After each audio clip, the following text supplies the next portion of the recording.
Hello and welcome, and thank you all for visiting today. Before I kind of start, I want to say that while I am very comfortable sharing my story, I often get a bit emotional at certain points. So please don't feel too bad if I cry or have my voice break at some point. Yeah. So as a trained research scientist and educator, I typically take curiosity into new situations. But I'm also a bit stubborn, and so I was very slow to seek answers to my pain that was increasing in fits and starts and spurts since the fall of 2018. So it wasn't until January of 2020 when I finally saw the first of several doctors to figure out what was going on. After lockdown in late April 2020, I had my first MRI and we discovered that I had a tumor in my spinal column at the fourth, fifth lumbar level. So now what? This was the start of trying to make sense out of all the information, often by seeking second opinions. Who to do my surgery? The back specialist I was seeing suggested some orthopedic surgeons. A family member working in the medical field close to where I lived suggested other names and other facilities. This was in my spinal cord, and I like having full function of my nerves and muscles, so I wanted to also consider a neurosurgeon. I looked for surgeons covered by my insurance that were in my local area, and a friend recommended a neurosurgeon of her own. I set up appointments, some in person, some virtual. It was a comfort to hear that they all had similar recommendations and plans for how they would treat me. All thought that it was a benign schwannoma based on the images. But of course, they included a long compendium of other possibilities as well. In the end, I ended up choosing my surgeon based on location and the rapport that I had with the individual. A few days post-surgery, we got the biopsy results. And based on me being here today, you know that it was not a schwannoma. It was a ependymoma, a cancer.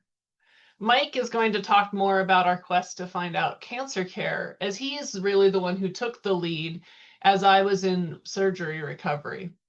But before I hand it over to Mike, I want to talk a little bit more about the importance of getting second opinions outside of and after treatment as well.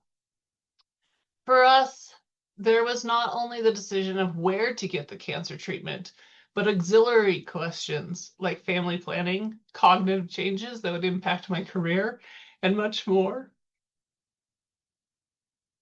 Going to a larger facility like MD Anderson, where I eventually chose to get treatment, meant that I had access to specialists in fertility, cognition, and some of the other side concerns that we had.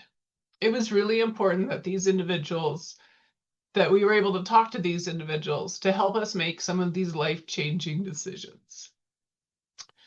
While some may consider this next part to be more support network and not a true second opinion, I would encourage all survivors and caregivers to find a community to get other opinions from after their treatment as well.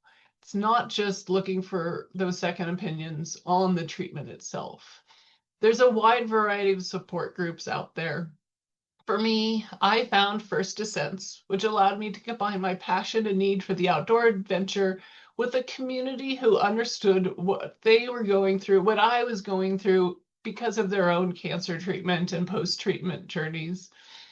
5 years following on from my diagnosis, I'm still seeking second opinions from them on how to navigate rough days, odd situations that come about because of what we've gone through, and so much more.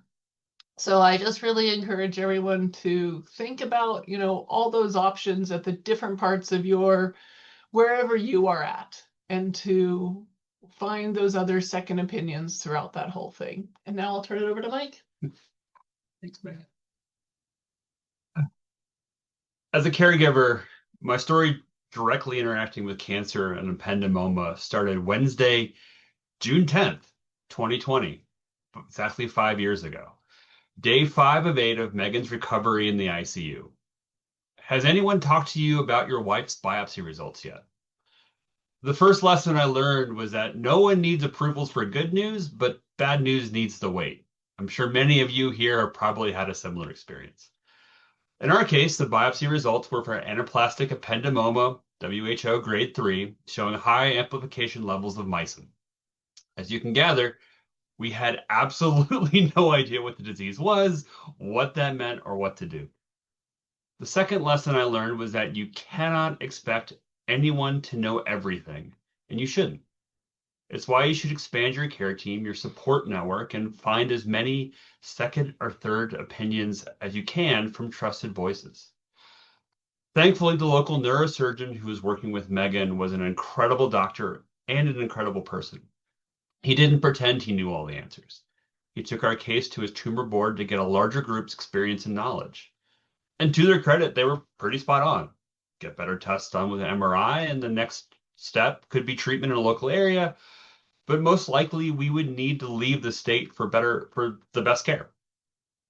We were extra fortunate that our neurosurgeon had done a rotation at MD Anderson and knew them well, so he helped ensure that we had a good handoff. We had a good plan in place.